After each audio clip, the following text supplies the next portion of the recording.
First of all, I wanted to thank you for the opportunity to talk about your work and your most recent work, The Journey of Humanity. And if for once, it's a great piece of news that your book is appearing in all languages at the same time. So congratulations on that too. Thank you very much.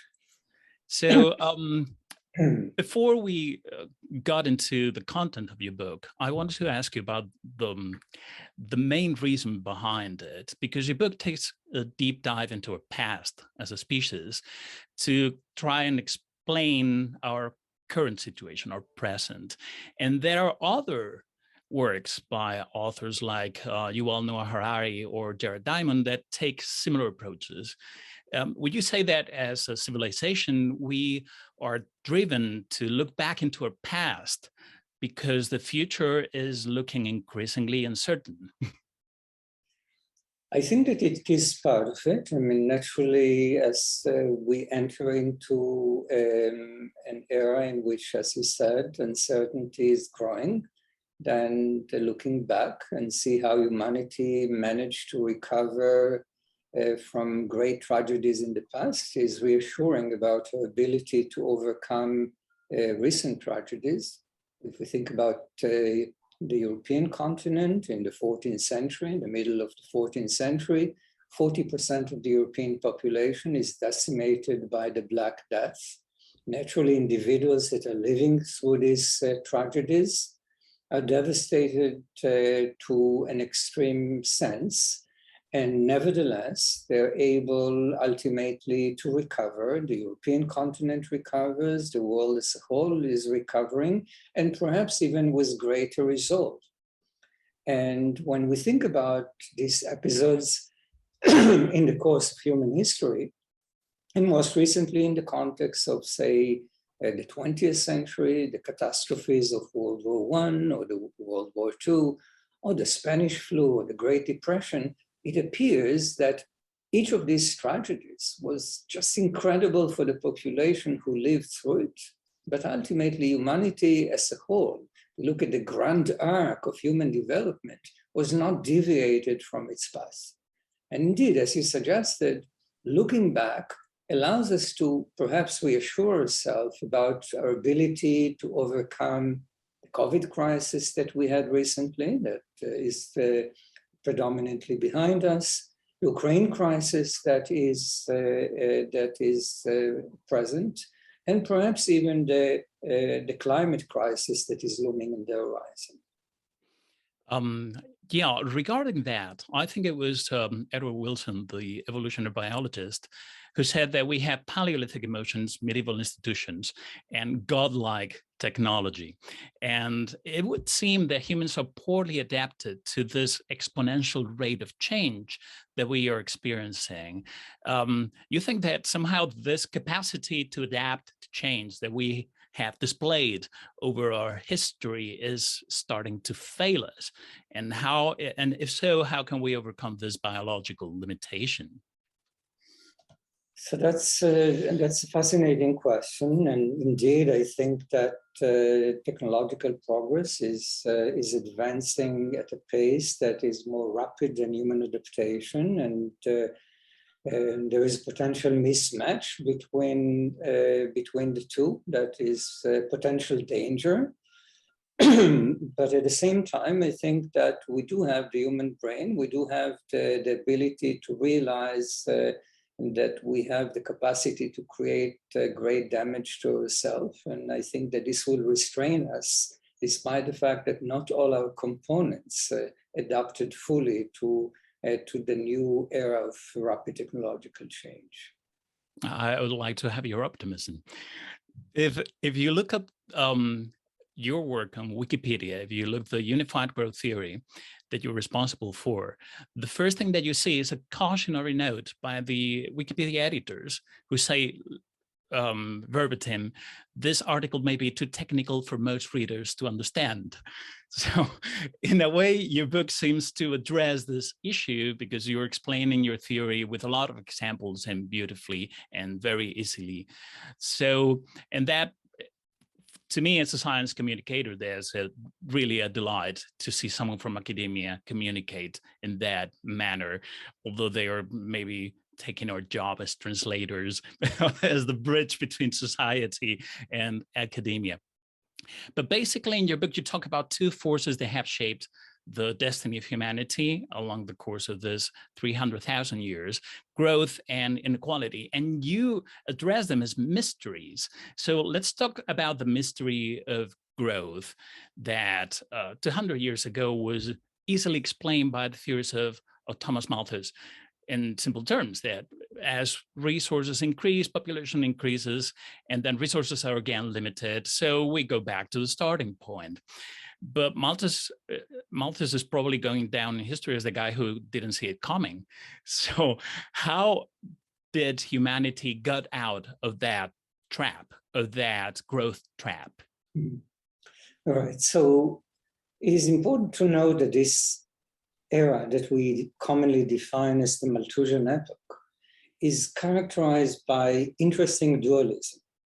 On the one hand, we have this stagnation in living standards, income per capita, life expectancy, are fluctuating in a very narrow band, very close to the subsistence, or in the context of life expectancy, in the range of 25 to 40.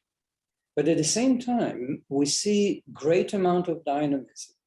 We see technology advancing over time. We see the size of the population that is advancing over time. And we see human adaptation.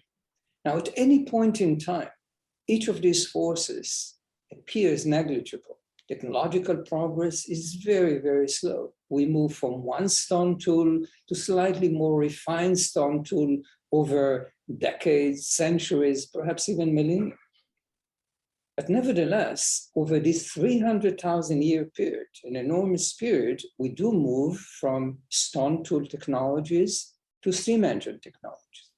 In the context of the size of the population growth is very, very small. But nevertheless, in the time period between the eve of the agricultural revolution, 12,000 years ago, and the midst of industrialization, the population of the world increases from 2.5 million people to nearly 1 billion people, 400-fold increase.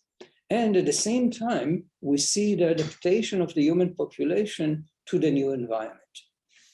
So over this 300,000 year period, we see stagnation in living standards, but we see great dynamism in technology, great dynamism in the scale of the population, and great dynamism in human adaptation. And these forces are in fact the wheels of change. Namely, it is the reinforcing interaction between population size, human adaptation, and technological progress that over time accelerates the rates of technological progress up to a point in which, in order to navigate the stormy technological environment, people must start to invest in the human capital of their children, in the education of their children. They have limited budgets. In order to educate their children, they can either economize on their own consumption, but their consumption is very close to subsistence. And as a result of it, they're forced to limit the number of children that they have. And this is critical in breaking the Malthusian link. Namely, technological progress, unlike over most of human history, is no longer counterbalanced by population growth. And as a result of it, the growth process is freed from the counterbalancing effect of population. So the beauty, if you wish, of unified growth theory is that it allows us to understand how few individuals that are living somewhere in East Africa 300,000 years ago can march forward and generate industrialization as a byproduct of the process of development. These people are innovating. This innovation supports more people supports more innovation support more people, more adapted people. And this reinforcing interaction is ultimately leading into such a rapid change in the technological landscape that in the 19th century, there is a huge outcry by industrialists, let's educate our children, otherwise we cannot compete any longer. we see an enormous amount of investment in education. As a result of it, we see the onset of the demographic transition, a decline in fertility, and we see this tremendous 14-fold increase in income per capita over a 200-year period. In a way, all these changes have not happened simultaneously or uniformly, and the decrease in fertility is not still there for a lot of countries, developing countries, who still are growing in population despite access to better living standards. So, and that's what the second part of your book deals with, and what you call the mystery of inequality. So, as the resources available to humans grew exponentially, the gaps between countries also have grown larger, and some areas of Europe and its colonies grew at a very fast pace, while Africa, notably, has been lagging behind all these centuries. But the fascinating part about your book is that you propose that those differences in growth that have been attributed to colonialism, for instance, have actually their roots thousands of years ago, before even the agricultural revolution. So how is this possible? Okay, so let me answer it in two steps. So as you correctly stated, in the first part of the book, I'm marching forward, starting Africa 300,000 years ago to the present. I pose the mystery of growth, and I think unified growth theory, to a large extent, is a fantastic resolution for the mystery of growth. But then I'm confronted with the mystery of inequality. And it is the inequality that we see at the present. And I'm asking myself, how can I explain the inequality at the moment? And then I'm trying basically to peel the various layers of influence that generated the inequality as we see it today, moving now back in the course of human history, from the present back to Africa, from where we are all originated. Now, when I think about the inequality that we see across the globe today, and when you look at the chart that I present in the book, it is quite apparent, as you just suggested, that the takeoff from stagnation to growth is not occurring at the same time period across the globe. Some societies are taking off at the beginning of the 19th century, even earlier. Other societies are lagging behind. So this differential timing of the takeoff is critical for the emergence of inequality in the past 200 years. In fact, inequality in the world economy 200 years ago was negligible. Much of the inequality was generated in the past 200 years. So this suggests to us that if we want to understand inequality today, we have to understand the forces that led into the differential timing of the transition from stagnation to growth. So this takes us 200 years back. But then, when we look at the forces that brought about this differential timing, we have to realize that the reason that Africa is lagging behind at this point, and Western Europe and Western offshoots are ahead of the game, has to do with deeper forces that allowed property rights to be present in Europe, that allowed certain other characteristics to be present in Europe and allowed a takeoff in Europe and not in other societies. This takes me back gradually, thinking about colonialism, institutions, the cultural factor, geography, and ultimately human diversity.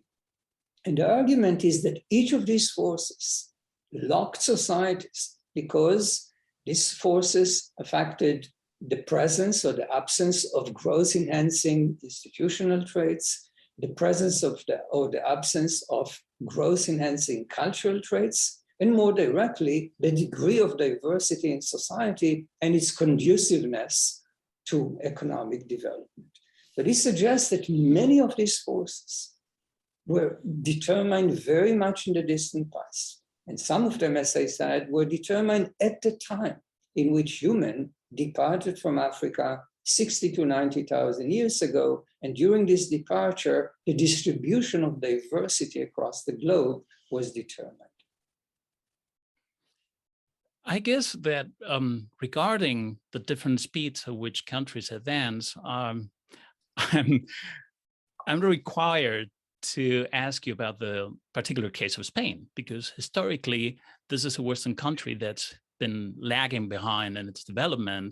We missed the train of the agricultural revolution, the industrial revolution, and arguably this was almost feudal society well into the 19th century.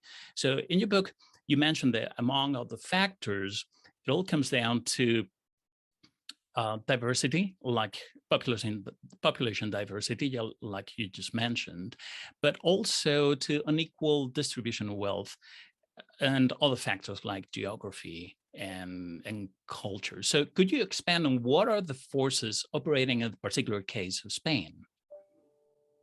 Right. So I do not view myself as an expert on the history of Spain or the expert of the contemporary economy of Spain, but I can make broader arguments that are relevant for Western Europe and including Spain. When we think, for instance, about the rise of Europe in general, why Europe rather than China, one can ask, why is it the case that in the Middle Ages we see the domination of China, whereas Europe is lagging behind, both technologically and otherwise? And one of the arguments that I raise is that China is relatively homogeneous in many dimensions. It is relatively isolated geographically, and this geographical isolation permits the rulers of China to homogenize the population for a long period of time. Europe, on the other hand, is a crossroad of civilizations. We see one civilization replacing another. We see that, in fact, there is a great amount of cultural fluidity in Europe. Now, so at a time in which technology is not advancing very, very rapidly, it will be the case that society, like the Chinese society, will have the upper hand because social cohesiveness is very important for productivity as long as it's not stifling innovations entirely. But then in the course of human history, we are arriving to the eve of industrialization. Industrial technology is looming in the horizon. And now we need some sort of adaptation, the ability of society to adapt in many different dimensions to a new era that is about to arrive. And then the cultural fluidity of Europe is in fact very beneficial because it allows Europeans to adopt the virtues of enlightenment. It allows Europeans to adopt the virtues of the scientific revolution, and it allows Europeans ultimately to adopt more inclusive institutions in general that are conducive to economic development. Ultimately, the reversal that we see in the course of industrialization, the reason that China remains behind is that it is overly homogeneous for its own sake. This homogeneity was a virtue as long as technology was stationary, but at the moment that a new technological paradigm emerged, then we see the reversal that is taking place. So this general lesson will be true in the context of individual countries as well. So typically, I'm trying to refrain from the micro question, why England first? Why not Spain? Why not Belgium? Why not Germany? Why not France? Because I think that this can be related more to historical accidents. And I'm trying basically to look at the grand arc of human development. So I can explain why Europe. I cannot explain necessarily why England first. This can be an historical accident. And the same will be true in the context of why within Europe we can see that Spain is lagging behind for a short period of time, or why in fact in the context of Europe we see Spain that is engaged so extensively in navigation to the new world and benefiting from this exchange, etc. And engaged in war as well. That was the favorite pastime of our rulers back in the day. So in the context of the European continents, naturally the fact that in the north we see the emergence of more inclusive institutions rather than autocratic institutions. We see that in fact equality of opportunities is more prevalent. The resources that are being generated from the new world are divided more equally across entrepreneurs and across individuals, are very important for the development of the economy. There's a recent report by Oxfam that states that 26 individuals hold the equivalent wealth of the poorest half of the world, of the human population. But the important thing is that that number is half of what it used to be a few years ago. And you talk extensively about inequality between countries and societies and continents, but it seems that inequality within societies, within individuals, is becoming a more pressing issue. So what's the role that this interpersonal inequality plays in the global society, in growth, and ultimately in our possibilities for survival, and what can we do about it? Right. So that's a fantastic question. As you said correctly, the book is focusing predominantly on inequality across nations. But the same force that is bringing about the inequality across nations is in fact the force that is ultimately bringing about the inequality across individuals within nations. Namely, it is technological acceleration that is basically increasing the demand for human capital, is freeing the growth process from the counterbalancing of population, and ultimately permitting this tremendous increase in income per capita. But within nations, we see the technological progress is operating in a very similar fashion. There is an increase in the demand for education. We see what we call recently a skill-biased technological progress, namely technology is complementing education, complementing skill, complementing high ability individuals. And as a result of it, we see a gradual expansion in inequality, not only across nations, but within nations. And the question, of course, is how can this be mitigated? And naturally, I mean, if in fact this process will continue without any type of interventions, we will continue to see an increase in inequality, because technology will become more and more demanding. The demand for special skills and special abilities will increase, and inequality will increase. But part of the resources that societies must commit is resources that should be channeled towards the promotion of equality of opportunities, namely to assure that every individual that has the ability to participate in the education process can fulfill her potential to a full extent, to assure that every individual that can potentially be a successful entrepreneur will have access to resources so as to allow these individuals to participate in the process. And then, of course, I mean, this will not close the entire inequality, but at least it will assure that there is fairness in the initial distribution of this inequality. And then again, those societies that would like to have more stable democracy, more fair democracy, will have to be engaged in redistribution, given the fact that technology is not very friendly to those individuals that do not complement this technology. So, as I said, an inevitable byproduct of this process is that technology is going to complement certain type of skills, and not all individuals have these skills.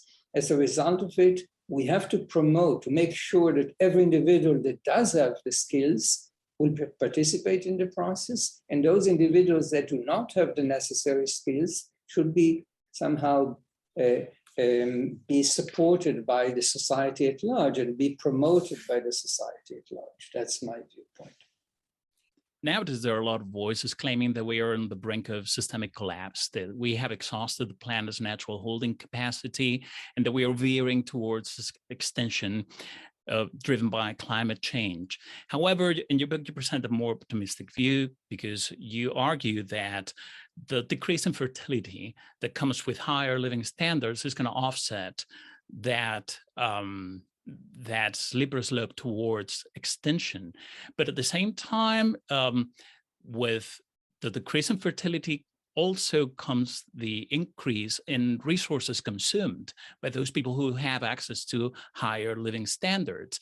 So how do you address that contradiction, that, well, those opposing forces?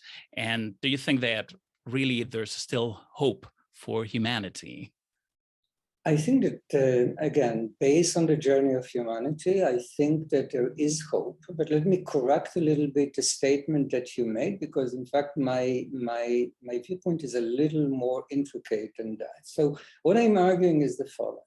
I'm arguing that if we think about climate change at the moment, what brings about climate change is technological acceleration that ultimately results in industrial technology, industrial pollution, carbon emission, and the trend that we see at the moment. But at the same time, this process of technological acceleration is generating three additional forces that are very important in ultimately mitigating and reversing the current trend of climate change. The first one is human capital formation. We see an enormous increase in education in the past 200 years.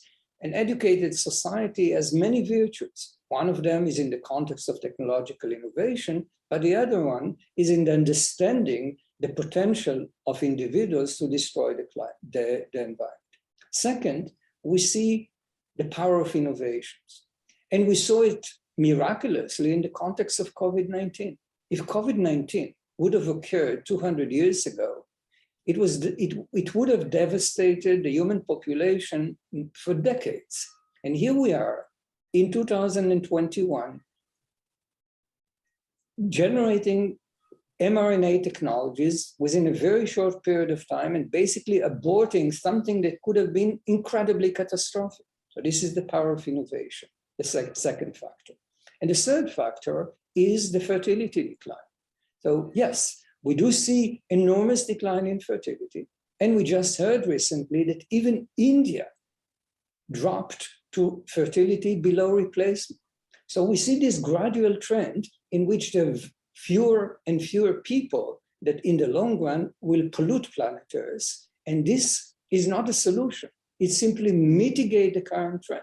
It allows, it buys scientists few more decades to come with these revolutionary technologies that will ultimately allow us to change the current pattern. So what I'm saying is the decline in fertility is buying us essential time because of mitigating the pollution. The movement into environmentally friendly technologies is again buying us additional time. Regulations and international cooperation and standards about carbon emission are very important. So these are all forces that will buy us 2 or 3 decades to develop these revolutionary technologies. And again, we do not see yet the revolutionary technologies, but certainly we did not see any of the revolutionary technologies that we employ today decades earlier. That's the nature of innovations. And all we can say, based on the record of humanity, is that the probability that scientists and humanity will be able to generate new technologies that will ultimately reverse the current trend is quite high, provided that we don't behave complacently, provided that we provide the proper incentive, provided that we cooperate and we reduce carbon emission as we can, but on top of it, provided that we are confident in the power of our scientists, and there is a very good reason to be confident about it. Oh, well, let's end on that note, because it's the note of hope, and we always need that in our lives. It's been a real pleasure. Thank you so much, Professor, for your time and for your work. Thank you very much. My pleasure.